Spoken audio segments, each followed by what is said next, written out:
रूस और यूक्रेन के युद्ध में शहर लाशों से पट गए हैं। यूक्रेन में डोनेट्स्क के सोलेडार इलाके पर अपनी पकड़ बनाने के लिए दोनों देशों की सेनाओं के बीच अंधाधुंध गोलीबारी जारी है। रूस का प्राइवेट मिलिट्री वैगनर ग्रुप सोलेडार को मानो कब्रिस्तान बनाने पर तुला है। वहीं यूक्रेनी सेना भी इस इलाके को खोना नहीं चाहती। तो आखिर ऐसा क्या है खास डोनेट्स्क के इस छोटे से इलाके में? सवाल यह है कि आखिर इस युद्ध का अंजाम क्या होगा और इसे रोकने की कोई पहल युद्ध स्तर पर क्यों नहीं की जा रही? आखिर जागीर की इस जंग में इंसानियत को लहूलुहान क्यों किया जा रहा है? आइए देखते हैं ये रिपोर्ट।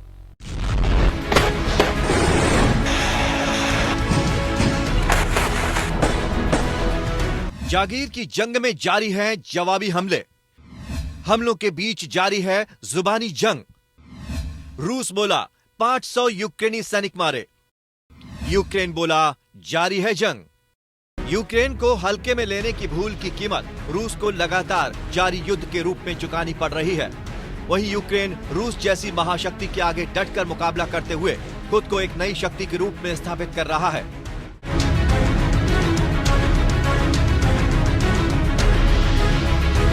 दो सियासतदानों की ये लड़ाई अहम की लड़ाई बन चुकी है।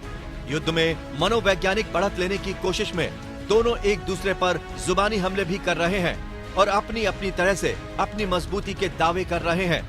हाल ही में रूस ने कहा कि उसने 500 यूक्रेनी सैनिकों को मार गिराया है। वहीं यूक्रेन ने इस दावे को खारिज करते हुए कहा कि जंग अभी जारी है।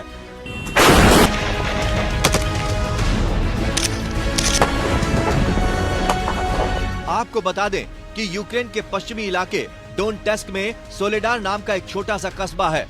रूस की प्राइवेट मिलिट्री वैगनर ग्रुप ने दावा किया कि उसने इस कस्बे पर अपना कब्जा कर लिया है।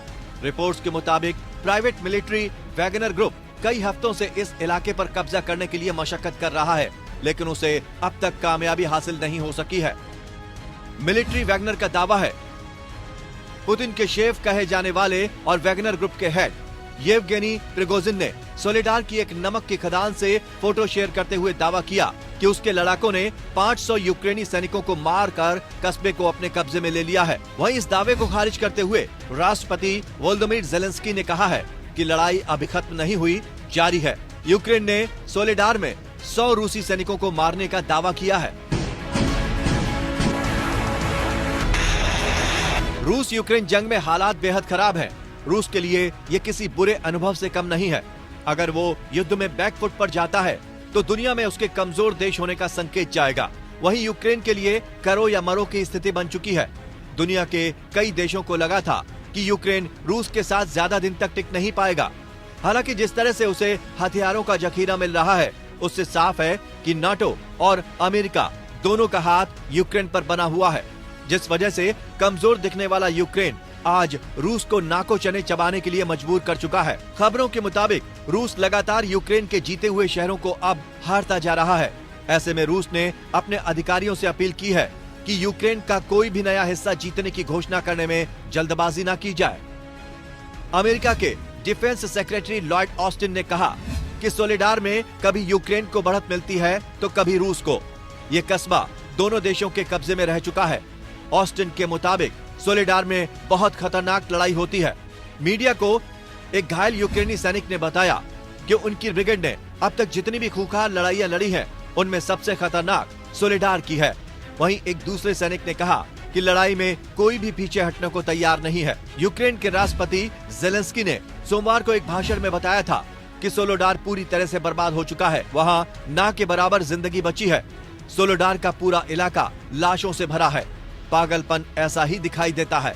ज़ेलेंस्की के इस बयान से अंदाजा लगाया जा सकता है कि रूस सोलेडार को जीतने के लिए किस हद तक जा रहा है।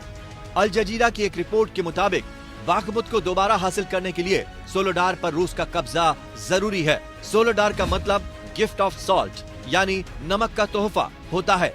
युद्ध से पहले यूक्रेन का 90% नमक यहीं से आता था।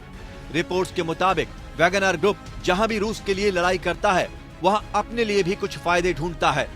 सोलेडार में सिर्फ नमक ही नहीं बल्कि एल्बास्टर सिरामिक के लिए कीमती चिकनी मिट्टी और कोयला भी है, जिस पर वैगनर ग्रुप के लिए येवगेनी प्रिगोजिन की नजर है। फिलहाल रूस यूक्रेन का युद्ध लगातार जारी है। 8 महीनों से चल रहा ये युद्ध शहरों को कब्रिस्तान में बदलता जा रहा है। युद्ध की विभीषिका से लोगों की जिंदगी दांव पर लगी है, लेकिन दो संघ के सियासतदानों का घमंड कम होने का नाम नहीं ले रहा है, क्योंकि उन्हें दुनिया को अपनी अपनी ताकत का एहसास जो कराना है। हालांकि यूक्रेन में लाशों के ढेर लग चुके हैं और रूस की हालत ये हो चुकी है कि वो लगातार अपने कमांडर बदलता नजर आ रहा है। लेकिन युद्ध विराम की पहल अगर करे तो कौन करे, क्योंकि हर देश इस तमाशे को मूक दर्शक बनकर देख रहा है। ऐसा लग रहा है मानो किसी को किसी की जिंदगी से कोई सरोकार नहीं है।